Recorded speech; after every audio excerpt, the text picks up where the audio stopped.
ஓம் நம சிவாய. பார்க்கடலில் பிறந்த பாவையரின் கதை.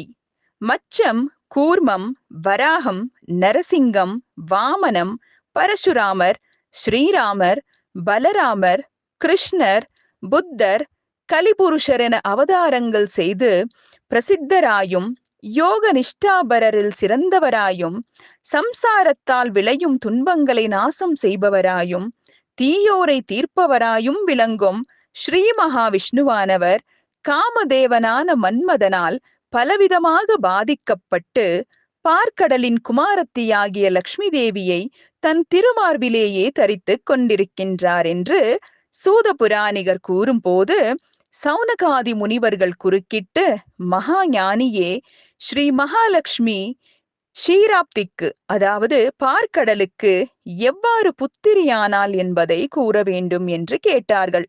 சூத முனிவர் சொல்லலானார்.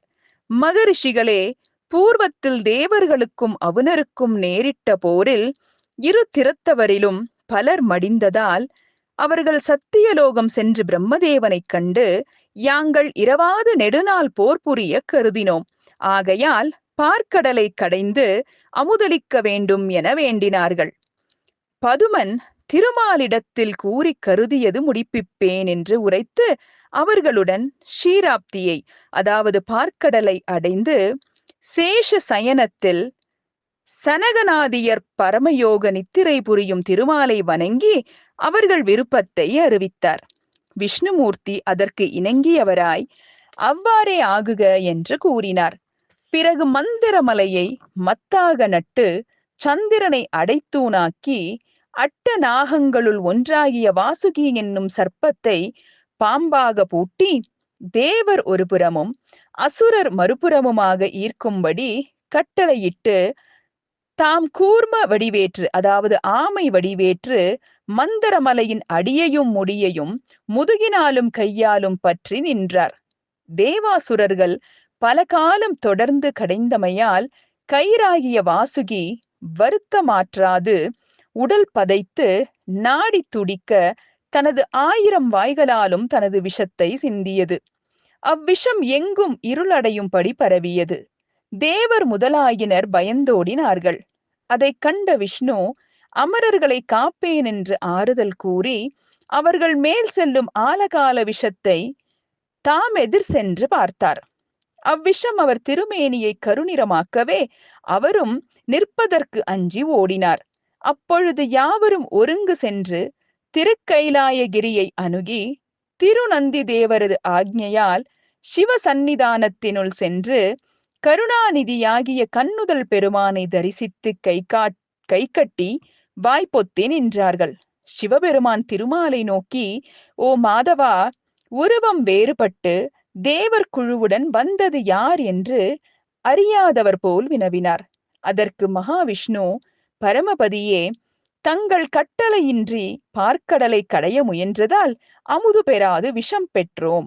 எங்களை காத்தருள் புரிய வேண்டும் என்று இறைந்து நிகழ்ந்தவற்றை எடுத்துரைத்தார். சிவபெருமான் தமது இடபாகத்தில் உள்ள பார்வதியை நோக்க, உமையவள் இவர்களை காத்தருள வேண்டும் என்று விண்ணப்பித்தாள்.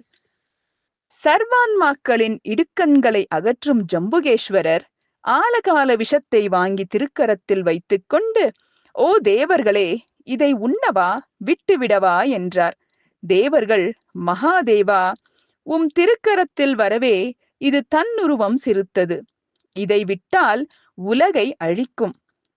எவ்வற்றினும் முற்பாகம் உம்முடையதேயாதலின் விஷமாயிருப்பினும் இதை தேவரீர் உட்கொண்டருள வேண்டும் என்று பிரார்த்தித்தார்கள்.